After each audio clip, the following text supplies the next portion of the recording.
பாரு ஜோதியாக இருக்கு.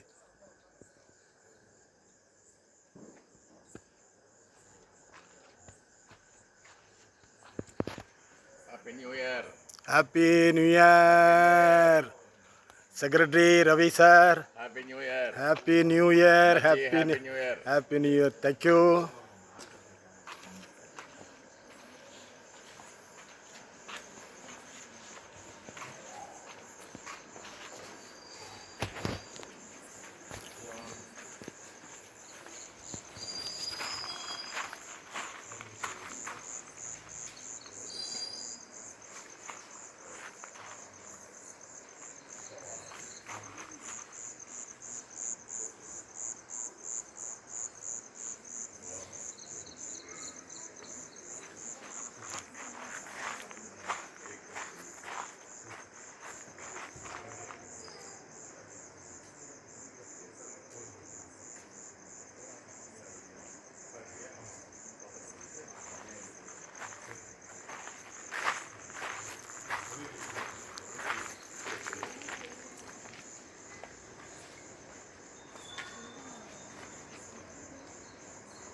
சாக்ஸ் போட்டு வர எப்படி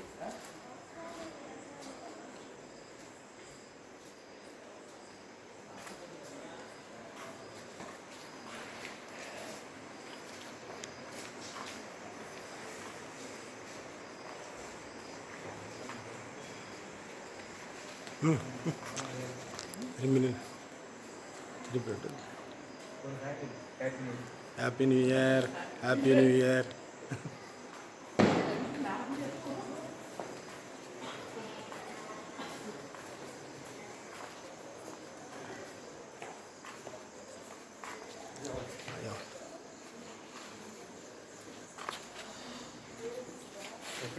Happy New Year. Advance Happy New Year.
ஜெபம் செய்வோம். பிதா, குமாரன், பரிசுத்தாவின் நாமத்தினாலே ஆமென்.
கர்த்தர் நல்லவர், அவர் கிருபை என்றும் உள்ளது.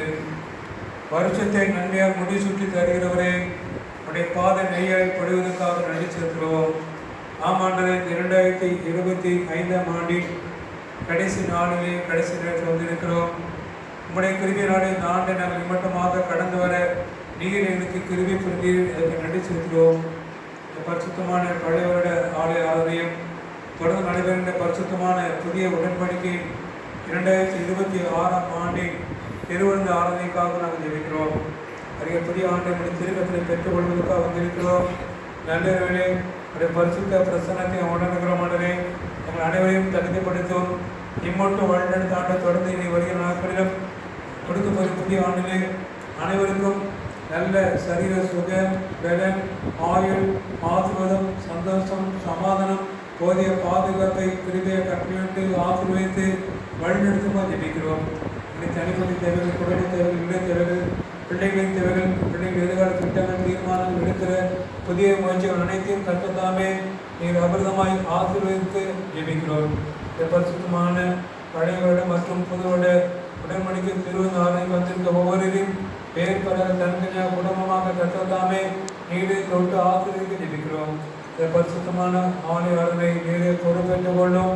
துவக்கம் முதல் முடிவு வரை உடைய பரிசுத்த ஆவியானவரின் பிரசன்னம் நிறைவாக இருந்து ஆசீர்வதித்து வழிநடத்த வேண்டும் என்று எங்கள் மீண்டும் எங்கள் இரட்சகமாக இயேசு கிறிஸ்து மூலமாய் வேண்டிக் கொள்கிறோம். அன்புள்ள பரம பிதாவே, நம்முடைய ஆலய ஆராதனைக்கு ஆரம்பமாகும் கடவுளை துதிக்கு வண்ணமாக நாம் யாவரும் எழுந்து நின்று கிறிஸ்துவை பாமாரியம் 83 பாமாரியை பாடுவோம். பாமாரியம் 83 நீர் தந்த நன்மை யாவையும் நினைத்து கர்த்தரே.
என் வீட்டில் நான் நடந்திருக்கிறேன். என் பாவம் எப்பொழுது எனக்கு முன்பாக இருக்கிறது. என் பாவங்களை பாராதபடிக்கு நீர் முகத்தை மறைத்து நற்றமுறையெல்லாம் நீக்க வேண்டும். தேவனுக்கு இருக்கும் பலிகள் ஒருவண்டாவதுதான். தேவனே ஒருவனும் நறுமுடமான இதயத்தை நீர் கொடுக்கிறீர். ஒரு அத்தனை வேண்டாம் இருதயங்களை நினைத்து ஒரு தேவனாய கத்திரத்தில் திருப்பங்கள் அவர் இறக்கமுமான உருக்கமும் நீடிய சாந்தமும் மிகுதி திருப்பம் உள்ளவர். அவர் தீங்குக்கு மனசா படிவமாய் இருக்கிறார். நான் எழுந்த தகப்பனத்துக்கு போய் தகப்பனே, அடுத்த வருடமாகவும் முன்பாகவும் பாவம் செய்தேன். இனிமேல் உடைய குமாரன் என்று சொல்லப்படுவதற்கு நான் பாத்திரமான அல்ல என்போம். நமக்கு பாவம் இல்லை இருப்போமானால் நம்மை வஞ்சிக்கொள்ள இருப்போம். சத்தியம் நமக்கு இராது. நம்முடைய பாவனை நாம் அறிக்கையிட்டால் பாவனை நமக்கு மன்னித்து எல்லா அநியாயத்தை நீக்கி நம்மை சுத்திகரிப்பதற்கு கர்த்தர் உண்மையும் நீதியும் உள்ளவராக இருக்கிறார். பிரியமானவர்களே, நம்முடைய பரம பிதாவாகிய சர்வவல்லமையுள்ள தேவனுடைய அருளாத தயவினால் இரக்கத்தினாலும் பாவ மன்னிப்பை பெறுவதற்காக நாம் செய்த பலவிதமான பாவங்களையும் அக்கிரமங்களையும் அவர் சன்னதியில் மாயமாய் மறைத்துக் கொள்ளாமல் அணிவும் தாழ்மையும் துக்கமும் கீழ்ப்படுதலத்தோடு அடிக்கடி வேதவசனம் கற்ற வாய்ப்புகளை நம்ம ஏவுகிறது. நம் எக்காலத்திலும் தேவன் குமாரனுடைய பாவனை மனத்தாழ்மையை அறிக்கட வேண்டும் நன்றி. அவருடைய திருக்கரங்களினாலே நாம் பெற்றுக்கொண்ட மேன்மையான உபகாரங்களுக்காக சோத்திரம் செலுத்துவோம். மிகவும் சிறந்த அவருடைய புகழை பிரசாரம் பண்ணவும், அவருடைய மகா பரிசுத்த வசனத்தை கேட்போம். நம்முடைய சரீரத்துக்கும் ஆத்மாவுக்கும் தேவையானவர்களுக்காக வேண்டிக் கொள்வோம். நாம் கூடி வந்த தருணத்தில் பாவங்களை அறிவிப்பது விசேஷ கடமையாக இருக்கிறது. ஆகியால் இங்கே இருக்கிற நீங்கள் யாவரும் சுத்தரத்தோடும் ஆண்ட சத்தத்தோடும் பரம கிருபாசத்தோடு ஆண்ட திருசமூகத்தை நம்முடைய பிள்ளைகளை அறிக்கை செய்ய உங்களை வேண்டிக் கொள்கிறேன். சொல்லப்பட்ட வேத பாடம் யோவேல் 2ஆம் அதிகாரம் 26ஆம் வசனம் முதல் 29ஆம் வசனம் முடிய. யோவேல் 2ஆம் அதிகாரம் 26ஆம் வசனம் முதல். நீங்கள் சம்பூர்ணமாக சாப்பிட்டு திருப்தி அடைந்து உங்களை அதிசயமாய் நடத்தி வந்த உங்கள் தேவனாகிய கர்த்தருடைய நாமத்தை துதிப்பீர்கள். என் ஜனங்கள் ஒருபோதும் வெட்கப்பட்டு போவதில்லை. நான் இஸ்ரவேலின் நடுவில் இருக்கிறவர் என்றும் நானே உங்கள் தேவனாகிய கர்த்தர், வேறொருவர் இல்லை என்றும் அறிந்து கொள்வீர்கள். என் ஜனங்கள் ஒருபோதும் வெட்கப்பட்டு போவதில்லை. அதற்கு பின்பு நான் மாம்சமான யாவர் மேலும் என் ஆவியை ஊற்றுவேன். அப்பொழுது உங்கள் குமாரரும் உங்கள் குமாரத்திகளும் தீர்க்க தரிசனம் சொல்லுவார்கள். உங்கள் மூப்பர் சொப்பனங்களையும் உங்கள் வாலிபர் தரிசனங்களையும் காண்பார்கள். ஊழியக்காரர் மேலும் ஊழியக்காரிகள் மேலும் அந்நாட்களிலே என் ஆவியை ஊற்றுவேன். வாசிக்குரிய தெரிந்துவிடப்பட்ட வேறுபடம் வாசித்தாயிற்று. தேவனே முக்கியம் வைத்துள்ளார்கள். நன்றி சொல்ல வந்திருக்கிறோம். கர்த்தர் எங்கள் ஸ்தோத்திரங்களையும் நன்றி படைப்போம். வார்த்தைகளையும் அங்கீகரித்து எங்கள் ஸ்தோத்திர பலிகளை ஏற்றுக்கொண்டு எங்களை ஆசீர்வதித்து புதிய வருஷத்துக்குள் அனுப்பித்தாரும். இப்போது எங்களோடு பேசும் இந்த கடைசி செய்தியை நாங்கள் ஆசீர்வாதத்தோடு ஏற்றுக்கொள்ள எங்களுக்கு கிருபை தாரும். மீட்பர் இயேசுவின் மூலம் ஜெபிக்கிறோம் பிதாவே. கர்த்தருக்குள் எனக்கு மிகவும் அன்பானவர்களே, ஆண்டவராகிய இயேசு கிறிஸ்துவின் இனிய நாமத்திலே உங்கள் அனைவருக்கும் என்னுடைய அன்பான வாழ்த்துக்களை இந்த மாலை வேளையை கூறிக்கொள்கிறேன். இந்த அருமையான வேளையிலும் உங்களோடு நான் பேசும்படியாக தெரிந்து கொண்ட வசனம் 118ஆம் சங்கீதத்தில்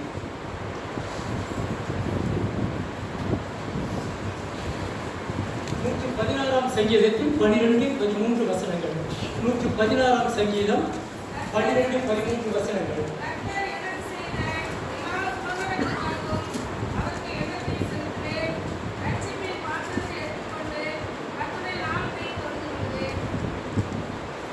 கர்த்தர் எனக்கு செய்த எல்லா உபகாரங்களுக்காகவும் அவருக்கு எண்ணத்தை செலுத்துவேன். ரட்சிப்பின் பாத்திரத்தை எடுத்துக்கொண்டு அவருடைய நாமத்தை தொழுது கொள்ளுவேன். கர்த்தருக்குள் அன்பானவர்களே, இன்னும் ஒரு சில நிமிஷங்களுக்குள்ளாக நாம் ஒரு புதிய ஆண்டுக்குள் கடந்து செல்ல இருக்கிறோம். மறுபடியும் இந்த வருஷத்தை நாம் ஒருபோதும் பெற்றுக்கொள்ள முடியாது, காண முடியாது. இந்த கடைசி நேரத்தில் கர்த்தர் நமக்கு எதிர்பார்க்கிற ஒரு காரியம், இந்த வருஷம் முழுவதும் என்னுடைய பிள்ளைகளை நான் ஆசீர்வதித்திருக்கிறேன். என் பிள்ளைகள் இந்த கடைசி நேரத்திலும் எவ்வளவாக எனக்கு நன்றியுள்ளவர்களாக இருக்கிறார்கள் என்பதை ஆண்டவர் அதிகமாக எதிர்பார்க்கக்கூடியவராக இருக்கிறார். 3 முக்கியமான காரியங்களை சுருக்கமாக உங்கள் மத்தியிலே வைத்து நான் கடந்து போக விரும்புகிறேன். விசேஷமாக கர்த்தர் நம்முடைய வாழ்க்கையிலே பல நன்மைகளை செய்திருந்தாலும் பல சமயத்திலே அவருக்கு விரோதமாக நாம் பல காரியங்களையும் செய்தது உண்டு. ஒருவேளை நாம் இந்த இடத்திலே திரள் கூட்டமாக அமர்ந்திருக்கிறோம். நம்ம எத்தனை பேர் தைரியமாக கடந்த 2025 படுது ஒன்றுமில்லை என்று கர்த்தர் தம்முடைய இரக்கத்தினாலே நம்மை பரிசுத்தமாக்குகிற தேவனாய் இருக்கிறார். அந்த பரிசுத்தம் உள்ள தேவன் தான் புதிய வருஷத்தை நான் உனக்கு ஆசீர்வதித்துக் கொடுக்கிறேன், நீ உன்னை என்னோடு கூட ஒப்புரவாக்கிக் கொள்ள முடியுமா என்று கேட்கிறார். இரண்டாவதாக பார்க்கும்போது ஆண்டவர் கடந்த வருஷத்திலே நம்முடைய வாழ்க்கையிலே பலவிதமான சுகவீனங்கள் நோய்களை ஆண்டவர் குணமாக்கின அனுபவத்தை நாம் பார்க்க முடியும். எத்தனையோ சமயத்திலே வாடி வதங்கினோம் இல்லையா, போராட்டத்தோடு சஞ்சலத்தோடு நம்முடைய வாழ்க்கை கடந்து போனது இல்லையா. அநேக சமயத்திலே நாம் என்ன நினைத்தோம், படுக்கையிலே படுத்தவர்களாக ஒருவேளை இதுதான் என்னுடைய கடைசி நாளாக இருக்குமோ, இதுதான் என்னுடைய கடைசி நேரமாக இருக்குமோ என்றெல்லாம் ஒருவேளை நம்முடைய வாழ்க்கையிலே நினைத்திருக்கலாம். காரணம், நம்முடைய வாழ்க்கையிலே நாம் சந்தித்த நோயின் கொடுமை அவ்வளவு கொடூரமாய் இருந்தபடினாலே நமக்குள்ளாக நிச்சயமில்லாத ஒரு நிலைமையிலே நாம் பயணம் செய்தோம். ஆனாலும் கர்த்தர் சொன்னார், என்னுடைய தழும்புகளால் நீ குணமாக முடியும், என்னுடைய தழும்புகளால் நீ சுகமாக்க முடியும் என்று சொல்லி கர்த்தர் நம்மில் அநேகருடைய கண்ணீரை கண்டு நமக்கு சுகத்தை கொடுத்து இந்த வருஷத்தின் முடிவிலே என் பிள்ளைகள் எனக்கு ஸ்தோத்திரம் செலுத்த வேண்டும் என்று கூட்டி இருக்கும் போது தேவ பிள்ளையே, அவர் நம்முடைய நோய்களை எல்லாம் சுகமாக்கினபடினாலே அவருக்கு நாம் நன்றி செலுத்த முடியுமா, ஸ்தோத்திரங்களை செலுத்த முடியுமா? எல்லாவற்றுக்கும் மேலாக கடைசியாக 3ஆவதாக பார்க்கும்போது உன் பிராணனை அழிவுக்கு விலக்கி மீட்டவர் நம்முடைய தேவன். நம்முடைய பிராணனை அழிவுக்கு விலக்கி மீட்டவர் நம்மோடு கூட இருக்கிறவர். சற்று யோசித்து பாருங்கள். இந்த 2025 வருஷத்திலே எத்தனையோ பிரயாணங்கள், எத்தனையோ இடங்களுக்கு நாம் கடந்து போயிருக்கிறோம். ஒருவேளை பஸ்ஸிலே போயிருக்கிறோம், ட்ரெயினிலே போயிருக்கிறோம், 4 வீலரிலே போயிருக்கிறோம், 2 வீலரிலே போயிருக்கிறோம், பல சமயத்தில் நடந்து போயிருக்கிறோம், சில சமயத்திலே ஆகாய விமானத்திலும் கூட நாம் போயிருக்கிறோம். ஆனால் கர்த்தர் நம்முடைய எல்லா பிரயாணங்களிலும் நம்மை பாதுகாத்து வந்தார் இல்லையா? இன்றைக்கு செய்திகளை திருப்பி பார்க்கும்போது வழியிலே நடந்து போகிறவர்களும் கூட தடிக்கு விழுந்து மறித்து போனவர்களாய் நாம் செய்தியிலே பார்க்கிறோம். 2 நாளைக்கு முன்பு ஒரு தாய் அப்படித்தான் ஒரு கல்லிலே இடறி விழுந்தபடினாலே அவர்கள் வலது பக்கமாய் விழுந்து ஒரு லாரியிலே அடிபட்டு அந்த இடத்திலே மறித்து போனார்கள் என்று செய்தியிலே நீங்களும் பார்த்திருப்பீர்கள். இன்றைக்கு வாழ்க்கை நிச்சயமல்ல பிரியமானவர்களே, நாம் வாழ்கிற வாழ்க்கை நிரந்தரமானதும் அல்ல. அது அப்படிப்பட்ட ஒரு சூழ்நிலையிலே கர்த்தர் நமக்கு தம்முடைய இரக்கத்தை தந்து நம்மை தூக்கி சுமந்து வந்திருக்கிறார் என்றால் நம்முடைய தகப்பன் எவ்வளவு நல்லவராக, எவ்வளவு வல்லவராக இருக்கிறார். இப்படியாக நம்முடைய அக்கிரமங்களை மன்னித்து நம்முடைய நோய்களை குணமாக்கி நம்முடைய பிராணனை அழிவுக்கு விலக்கி மீட்டவர் தான் நம்முடைய தகப்பன் என்று சொல்லி 103ஆம் சங்கீதத்தை நாம் வாசிக்கிறது என்ன? ஒருவன் அவன் தகப்பன் தன்னுடைய மகனை சுமந்து வருகிறது போல நான் அவனை சுமந்தேன் என்று சொல்லி ஆண்டவர் நமக்கு வாக்குத்தத்தம் செய்திருக்கிறார். தகப்பன் தன் பிள்ளைக்கு இறங்குகிறது போல கர்த்தர் தமக்கு பயந்தவர்களுக்கு இறங்குகிறார். இந்த அருமையான மாலைவனிலே கர்த்தருக்கு பயப்படும் பயம், அவருக்கு நம்மை அர்ப்பணிக்கும் போது ஆண்டவர் நம்மை கனம் பண்ணுகிறார். 50ஆம் சங்கீதம் 23ஆம் வசனத்தை வாசிக்கும் போது ஸ்தோத்திர பலி இடுகிறவன் என்னை மகிமைப்படுத்துகிறான் என்று சொல்லி கர்த்தர் சொல்கிறார். ஒருவேளை என் பாவங்கள் மன்னிக்கப்பட்டிருந்தால், என் நோய்களை கர்த்தர் சுகமாக்கி இருந்தால், என்னை அழிவுக்கு விலக்கி மீட்டிருந்தால், நான் ஆண்டவருக்கு செலுத்தும் ஒரே பலி என்னுடைய ஸ்தோத்திர பலி மட்டும்தான். அந்த ஸ்தோத்திர பலியை ஆண்டவர் மிகுந்த சந்தோஷத்தோடும் உற்சாகத்தோடும் ஏற்றுக்கொள்கிறார் என்பதற்கு சந்தேகமே இல்லை.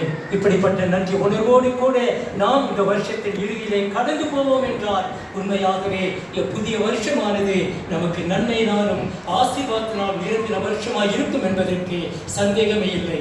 கர்த்தர் தாமே இப்படிப்பட்ட கிருபையை தந்து நம்மை ஆசீர்வதித்து வழிநடத்துவாராக. கண்களை மூடி ஜெபம் செய்வோம். நம்மை ஆயுதப்படுத்துவோம். இந்த வருஷங்களுடன்குள்ளாக நாம் புதிய வருடத்திற்குள் பிரவேசம் பெறுகிறோம். கடந்த 12 மாதத்தை நாம் நினைவு கூறுவோம். ஒவ்வொரு மாதத்திலும் புது புது அற்புதம், புது புது ஆசீர்வாதம், புதிய மகிழ்ச்சி, எதிர்பார்த்த நன்மைகள், ஆசீர்வாதங்கள் ஆண்டு கொடுத்தார். அதை பெறுவதற்கு நாம் தகுதிவிட அல்ல, ஆனாலும் நம்மை தகுதிப்படுத்தி ஆண்டு மீண்டுமாக ஒரு புதிய ஆண்டுக்குள் பிரவேசிக்க அழைத்து வந்திருக்கிறார்.